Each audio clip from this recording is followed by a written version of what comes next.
Shalom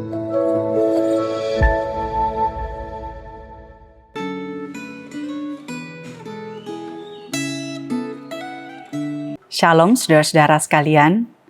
Refleksi Gema kita hari ini dari Kidung Agung pasal 6 ayat 4 sampai pasal 8 ayat 1 sampai 4.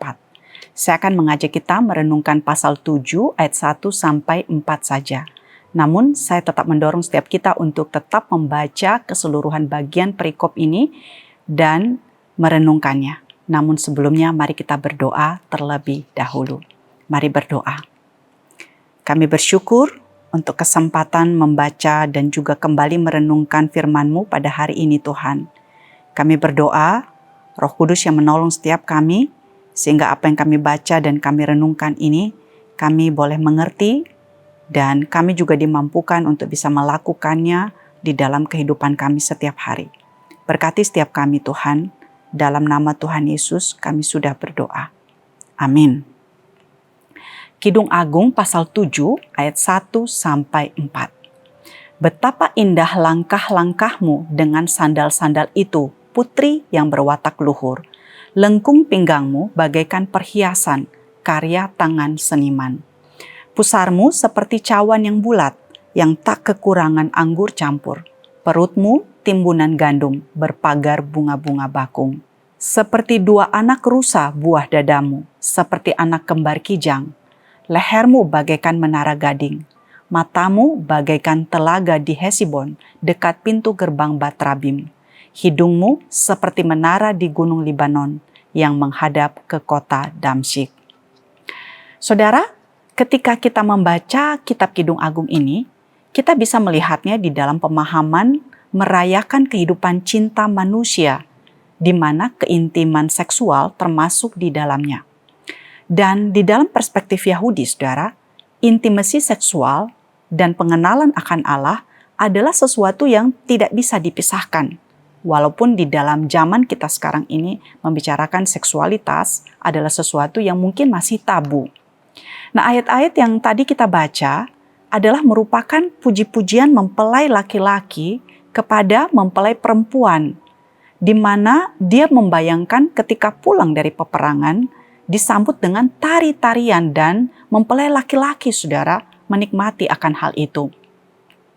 Nah, saudara sekalian, menyambut seseorang dengan tari-tarian setelah pulang dari peperangan adalah sesuatu yang biasa dilakukan pada waktu itu. Mempelai laki-laki memuji dengan mengatakan, lengkung pinggangmu bagaikan perhiasan, karya tangan seniman. Nah, saudara, siapakah yang dimaksud dengan seniman di sini? Pribadi ini, saudara, merujuk kepada Sang Pencipta, yaitu Allah. Ini adalah sesuatu yang menarik, saudara, karena istilah ini muncul satu-satunya di dalam kitab Pengkhotbah, di mana kita tahu bahwa di dalam kitab ini kata Tuhan atau Allah sama sekali tidak muncul, sama seperti di kitab Ester dan kitab Rut. Namun walaupun demikian, saudara, justru kita melihat bahwa di dalam pemikiran si penulis kitab ini, kita mendapati sebuah penyataan bahwa kehidupan pernikahan, kehidupan cinta, termasuk kenikmatan di dalam seks itu sendiri ketika dinikmati di dalam konteks yang benar adalah pemberian dari Tuhan. Jadi walaupun penulis kitab Kidung Agung tidak menyebutkan kata Allah di dalam seluruh kitabnya, namun bukan berarti bahwa kehadiran dan karya Allah itu tidak ada. Dan inilah menariknya kitab Kidung Agung. Seluruh kehidupan kita dilihat di dalam konteks yang utuh, termasuk kehidupan pernikahan, kehidupan cinta, dan kehidupan seks yang mungkin selama ini dipahami sebagai sesuatu yang tabu dibicarakan dan dipahami sebagai sesuatu yang duniawi. Tapi sesungguhnya tidak demikian, saudara. Nah, penulis kitab Kidung Agung melihat bahwa semuanya itu adalah sesungguhnya pemberian dari Tuhan yang manusia bisa nikmati dan syukuri di dalam kehidupannya. Nah, yang dituliskan di ayat yang ketiga dan ayat yang keempat adalah merupakan pengulangan dari pasal sebelumnya, menunjukkan konsistensi pujian dari mempelai pria yang tentu saja mengandung kesegaran ketika dia mengucapkannya.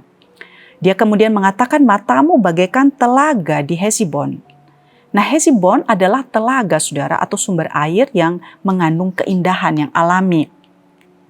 Hesibon ini adalah sumber yang penting untuk mempertahankan kehidupan di kota tersebut. Jadi perkataan ini hendak mengatakan bahwa mata mempelai perempuan, mata yang penuh dengan cinta kasih adalah mata yang memberikan kehidupan. Suatu pandangan mata yang penuh dengan pengharapan. Dan bukan pandangan mata yang sinis atau apatis atau pandangan yang penuh dengan ketakutan. Melainkan suatu pandangan yang memberikan kehidupan. Nah, di sini kita melihat pandangan mata itu adalah sesuatu yang penting. Orang bahkan sering mengatakan, saudara, mata atau pandangan mata itu adalah jendela jiwa. Nah, terakhir di ayat ini, mempelai pria mengatakan hidungmu seperti menara di gunung Libanon yang menghadap ke kota Damsyik. Nah, yang dimaksud di sini adalah hidung yang bisa mencium dengan tajam. Seseorang yang memiliki ketajaman kepekaan untuk mengetahui sesuatu yang tidak beres. Hidungnya seperti menara pengintai. Dia adalah seseorang yang memiliki karakter yang kuat dan tidak bisa dipermainkan. Nah, dari beberapa ayat yang kita baca ini, saudara, kita melihat pujian yang diberikan kepada mempelai perempuan dengan mengeksplor atau memuji kecantikannya, kelebihan-kelebihannya, menggambarkan kepada kita bahwa kehidupan pernikahan, kehidupan cinta, relasi-relasi dengan orang-orang yang kita kasihi adalah pemberian dari Tuhan yang kita bisa nikmati dan kita syukuri di dalam kehidupan kita. Nah, kiranya melalui perenungan ini mengajar kita untuk melihat hidup dalam konteks yang utuh.